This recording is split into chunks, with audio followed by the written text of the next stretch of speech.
Today's exclusive interview in our ongoing coverage of the Awakening UFO and Conscious Life Expo is with very special guest Steve Mera.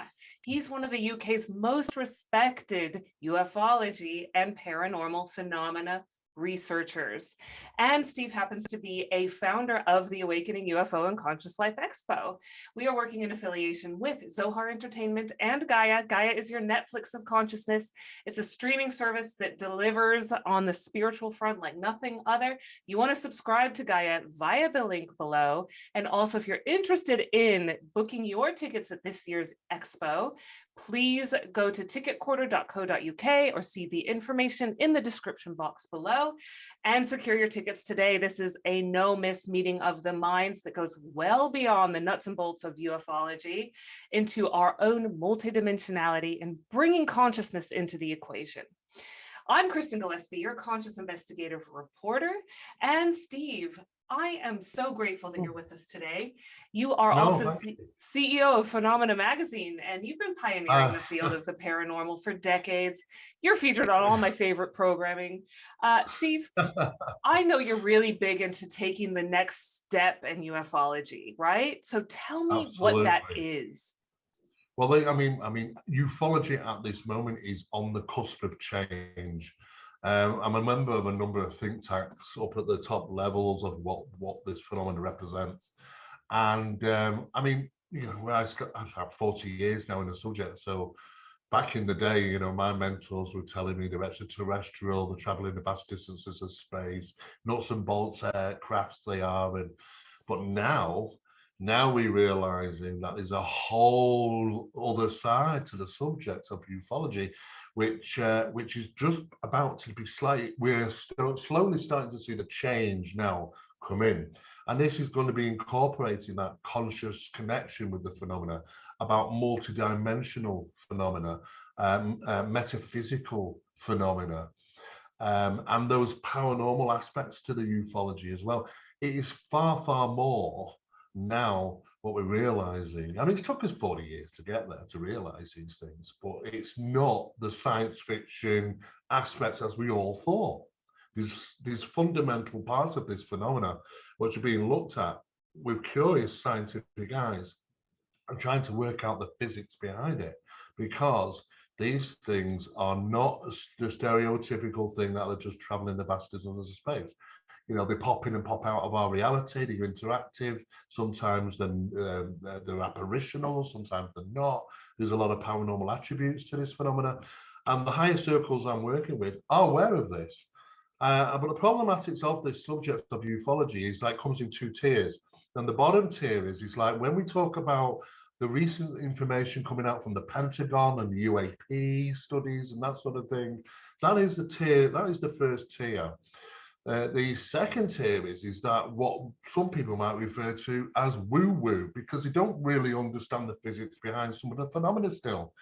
But when we started having information coming out from the Pentagon and UAPs, for the first time, a lot of scientists, which had never given any thought to be involved in the subject of UFOs, decided to come forward with interest in the subject of UAP studies. And this is basically because the Pentagon and the newspapers and all this information came out, it caught their curiosity. Now, the problem is that to actually deliver, to get to a conclusive information about what this phenomenon represents, that woo-woo part has got to come in at some stage. At the higher levels, we're gathering our data on all this woo-woo stuff, and we have to deliver it in digestible chunks. Because if we just throw this out on the table, scientists are going to be scared away. Scientists are going to go, oh my God, I mean, I just don't know where to begin with this. And we can't do that. We don't want that. It's taken so many years to get scientific people and academics involved in the first place. So we are aware of that, but there's more and more bits of information coming through now, which is telling people that that ufology, the study that we've been doing is far more than what we were initially told. That it does represent so many different areas which really need to study in, because we have these compartmentalization process of the paranormal, the metaphysical, the supernatural, spiritual, ufological, and they're all in these separate boxes. And we've spent so many years in ufology in this box trying to gather all this data, and we couldn't make sense of it. It just something didn't add up. So what we've done is on the hierarchies, they've taken these boxes away. There's no more compartmentalization anymore. So now we look at the whole picture of all these things as phenomenology. We're starting to get some answers because we're seeing the paranormal attributes and the metaphysical attributes to ufology. So now we're going in, the study is going in a slightly different direction. More and more researchers are coming to this. So we're really, right, it's an exciting time. At this moment, we're just on the cusp of this change of research and change of investigation process, utilizing all these other elements which we've never had before, to find some of these answers. It's a really exciting time for the world of ufology, because we actually are now, though what we've been static for many years, starting to take some real advanced steps forward to try and work out what this phenomenon really represents. Steve Mera breaking the barriers between the paranormal, the supernatural, and ufology. Steve, can you pluck out the most significant features in this year's Awakening UFO and Conscious Life Expo that is indeed furthering that intent? Well, there's so much. I mean, you can't just put my finger on one, but what we've done is, we've looked at some of the world's leading people in the subject of investigation and research, not just in the aspects of our ancient ancestors and the information that we can glean from them, but also current affairs such as the phenomena which is being presented today. Where are we going? Are we any further down this track of trying to understand and where, how do we progress in our research of this phenomenon? So the lineup of fantastic guests we've got from all over the world have studied specific aspects. And when you bring all these together, it paints a picture. It paints a picture that the current phenomena that we witness today is the same sort of phenomena our ancestors experienced, and that our ancestors tried to leave us clues, tried to leave us information. Now, anything over the vast thousands of years of time would just disintegrate and disappear, but messages have been left in writings, in texts, in stone, in inscriptions. And when we start to look at that, it's not just one cultural aspect, it's all over the world. All our ancestors shared the same idea as we currently have now. When we talk about ufology, no matter where you go around the world, we're all kind of thinking about the same level of this phenomenon. But it was right back then. And they started to give us clues in writings and stuff, because our ancestors, the problem is that when we've got the likes of some of these researchers which are involved in archaeology and the investigation of giants and from the past and all those sort of things. The problem is we find lots of skeletons and bones and things from our ancestors in the past. And to be honest, there was such a variety of humanoids, different sizes, different abilities. Some had 2 rows of teeth, some have extra digits, and they actually did exist. And this has been kept and suppressed secret for many, many years. And the reason why is because it doesn't fit into the evological, the evolutional path that we've been given and been told. And that's the biggest problem. But now there's no evading that evidence. The evidence is there and questions are being asked. Now, the problem that we can't get from bones is, what were their psyche abilities? What consciousness did they have? How did they work? How did they think? Were they aware of other things around them than we are? Because the evidence would point to our ancient ancestors were far more gifted than we are. Now, I'm not just on about technology, because we're very good with technology nowadays, but in their own sense, it was more of an inward technology. It was more about what they experienced around them. And we're likely to start to go down a path where we're thinking our ancient ancestors might have been able to hear infrasound. They might have even been able to hear the planet Earth itself at 7.8 hertz. There's references to certain things that leads us to believe they were more gifted than us, in tune with the planet and the environment around us. And that they may have certain spiritual and consciousness connections with their environment, which we are just totally oblivious to, because current Homo sapiens sapiens, which we are now, we've been limited. It's as if devolved, we've evolved in some ways, but we've devolved inwards on our insides abilities, our psychic abilities, our survival senses, all those things. And we've lost track with the fundamental part of us, our environment, planet Earth. Our ancient ancestors were right on the key with this. Now, what we're having to do is, rather than leap forward to try and figure out what's going to be happening, how we're going to resolve all this, we have to go back. We have to go back in time and learn from our ancestors and take that knowledge and bring it forward to our time to understand it and apply these things to where we currently are regarding phenomena, because it's still taking place all over the world, even now, as it was many, many years ago. So with all these different people, we've looked for specific pieces of research and investigation they've been involved in around the world, which brings up the qualities of this forward. Each and every one can provide something which gives us an answer. That's what's really interesting. These aren't just colorful stories, you know, but it is hard line evidence, research. Also, we've got some people which have been, we've been associated to the government. If you want to take, for instance, Richard Doty, who's going to be coming over for the first time in the UK. There's been lots of controversy around Richard because he was involved with the US government as a disinformation officer. Now he's retired, he's coming forward with more information about things that he can now talk about. And that's really interesting. There's always going to be that divide as to, well, you know, what is true, what isn't. But what's really interesting is that he's actually coming forward and talking about some of the work he was involved in when he couldn't talk about it when he was working now, of course, and now he can start to release information. But some of the information he's referring to, because we've already heard some of these things before from Richard, ties in with other information that other researchers which are there have also been involved in. So we're hearing lots of things about portals and doorways. I mean, it's a bit of a funny name, you know. I mean, it's got a lot of fantasy associated with it. But the bottom line is, NASA now have confirmed that what they're referring to is electron diffusion regions. They are portals. They've even used the name portals. Are real. They do exist. And they're sustainable and could be utilized. Now, is a phenomena utilizing these things? Because we see connections in certain regions around the planet Earth that it's high in paranormal occurrences, it's high in cryptid sightings, it's high on ufological UFO sightings as well. And it's also occasionally also connected into locations where there's been strange disappearances as well. So it all gets tied into thinking, what is going on?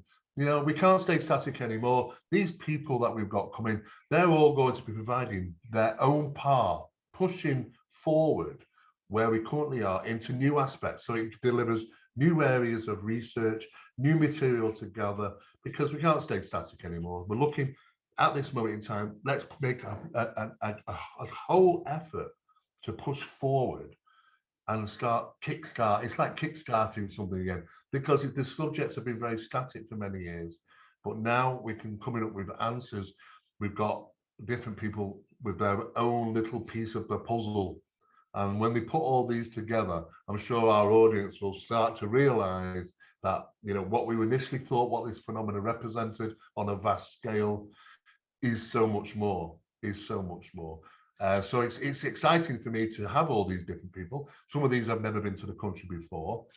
Some of them have never lectured with each other before, but they've all got a story to tell. They've all got research and investigation behind them, and they've all got that very special part of the puzzle.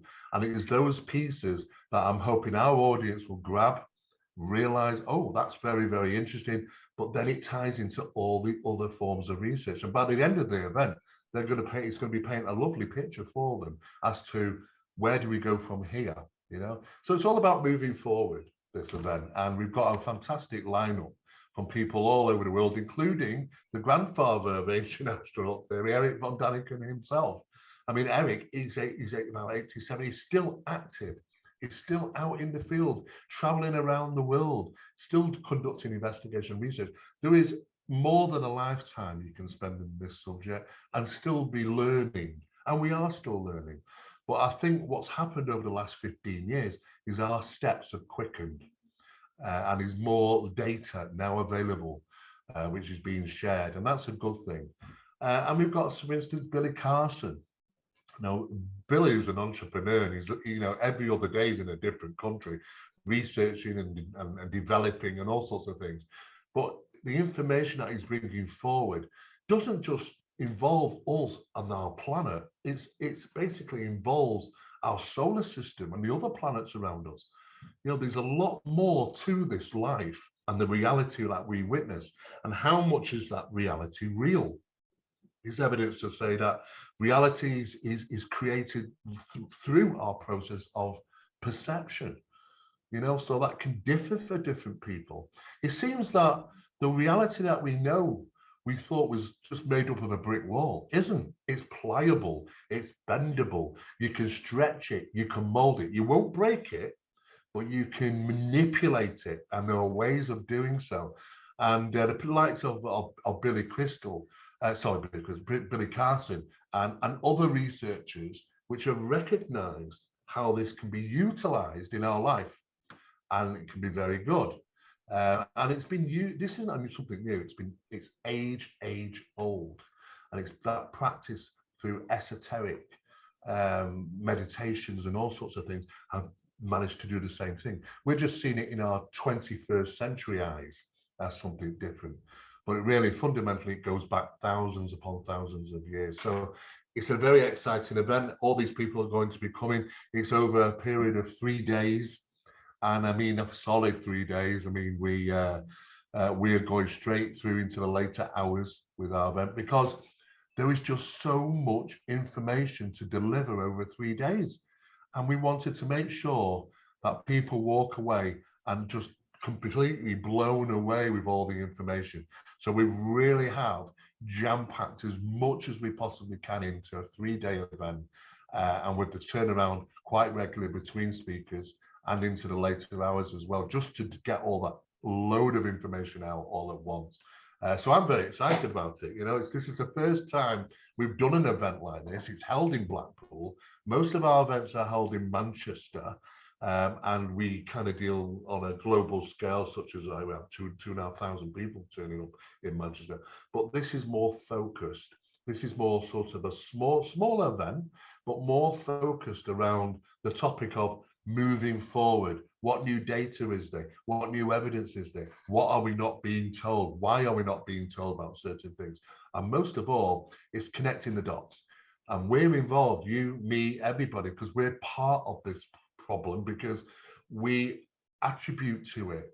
It's part of us. It's part of our connectivity with this phenomena, our reality, our consciousness. And we're going to be finding some fascinating things out, and it's going to be surprising for a lot of people. But so I'm absolutely, totally excited about this event. It's a unique one. We've not done one like this before, and I'm sure it's going to be not going to be forgotten quickly about this event, because there's so much. And of course, we've got Gaia. Our Gaia, which are our sponsors, which are going to be at the event, and that allows people to literally unlock a world of information that is at their fingertips with their Gaia platform. And a lot of these people which are coming have also contributed to some of the material, the whole series of say Deep Space, for instance, with Billy Carson on Gaia. They've all been involved in some way or another of their specific topics of research. So we're all familiar with them. And of course, we cannot get away. The man with the hair, Giorgio Tsoukalos, he's got to be there, And I think, it was funny when last time at an event when I was with him, there were so many people who just said, "Can we just touch your hair?" And I was laughing, and it was so funny. But, he's going to be there, he's going to be sharing, because Giorgio, who is basically been involved in this subject for so many years and researching it since he was a young boy, underneath Eric von Daniken. And of course, he's taken those steps forward because research is going to continue. And the more we research, the more we find we don't need scientific argument now. We don't need to ask the questions, have some visitors visited planet Earth in the past. It's a redundant question now. The answer is yes. The evidence says yes. And now when we start putting it all together, it just wasn't one civilization, it was multiple. It was a global knowledge of this planet, its geometry, that it was, they knew how that it was round, they knew how far places were from one place to another, and that information circumnavigated the globe. Information that came from somewhere else. And when we're asking those questions, how did he do it? Where did that information come from? It's all there. It's all in text. Each and every ancient civilization has their own thing to say, but it all leads to the same thing. So we don't have to argue that point anymore. We're past it. We know now there's an overwhelming amount of evidence to say, yes, something very, very significant happened in our past. Knowledge was given. The stories of star people, sky people descending from the sky, descending the gods, whatever they be, it's the same story in each and every culture. And now we can move past that. We can say, okay, that's happened in the past. Who were they? How long did they stay? Are they still here? Is it the same phenomena we're seeing today? So Giorgio's got a lot to say about the evidence about moving forward as well. So it's going to be really exciting to see Giorgio. He's not here in the UK very often. Last time I saw him was in 2016 in London at a very, very closed special event that we ran. But I think people are going to be have a great time and opportunity to meet him and have a photo shoot with him for our VIP Platinum guests. So. And with all our other speakers as well. So it's going to be very, very interesting. If you want answers, right, to all of your alternative questions about aliens. I'm running, well, this is it. I'm running out of time, Yeah, I know, right? I'm looking at the time and I know we've surpassed 15 minutes and we could go on because it is such a spiritually star-studded event. I mean, these are heavyweights of consciousness. 40 years I've been at this. I'm still learning now. And I will never learn it all. I'd love to, but there's something in me that burns inside to try and, what else are we here for? Yes, we do the mundane life, we live our lives, we work, we have children, we grow up, we grow old, but there's more to it. We have now our opportunity in life, because we're experiencing it, to pry, ask questions, go and do some research, find out, because there's a world of stuff out there just at our fingertips. And people aren't told, people aren't taught, and only the very few know the most. But the thing is, everybody can do it. There's no restrictions. And the good thing is that now not only can we learn about the world and the past and what currently is happening, but we learn about ourselves and our place in this reality as well. So, and that for me is that's that burning desire of keep moving forward and keep pushing forward as long as I go. To find out as much information as I can. And I guess it's the same, many other guests have those burning passion, to find out more. And there's some fantastic information that they're going to be delivering. On top of all this, we have, within our special events, we have a number of very special features that are going to be happening, secret at the moment. There's some special things that are going to be happening for our guests. And of course, there's a wonderful program that's going, special limited edition program, which can be signed by our guest speakers, which is going to be available, and some specialized stalls. And we also have a very, very special exhibit. This exhibition is featuring not only alien art type materials which have been discovered, but it's also looking at some of the real ancient anomalies, pieces of art, and some real archaeological finds. So we've got a wonderful exhibit on with two different people with sharing different things on their cabinets and what's being shown. And that's also it's the first time I know that we've brought in exhibits like this into the UK. But some of these are fascinating, including some of the crystal skulls as well, which is people actually get to experience. There's something special. It's so special. And in my interview with Mark Ollie, he told me that they contain silica, which is activating. So you can come and get hands-on experience with these crystal skulls with these ancient artifacts and the alien art as well. And there's even going to be pieces of crashed UFO obtained by an official investigative team. So there is so much to come see and experience, not to mention Maria Wheatley, a world-renowned dowser, is going to be doing live demos and showing you how to douse. That's so amazing. I cannot wait. I don't know if it's been done professionally and monitored and everything. And we just thought, wow, this is an opportunity for a professional dowser. I wonder what happens when a professional dowser meets an empowered crystal skull. What is the result there? Well, do you know what?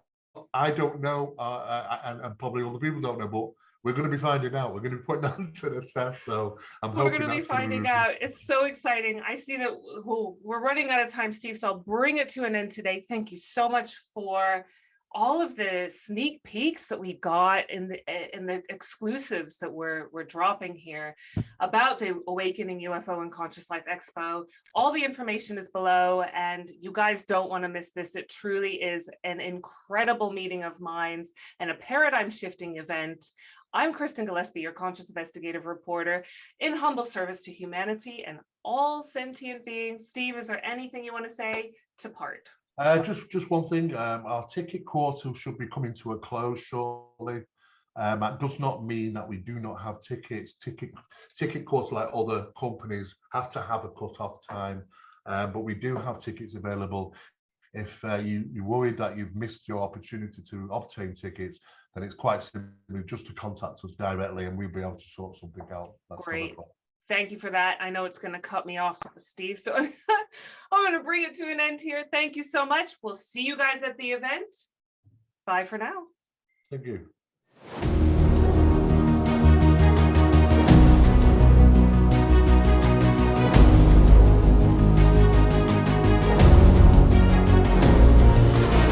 Join the stellar lineup of renowned speakers and TV personalities at the Awakening Expo, June 24th to 26th, 2022, Blackpool, UK, featuring Eric von Daniken, Giorgio A. Tsoukalos, Andrew Collins,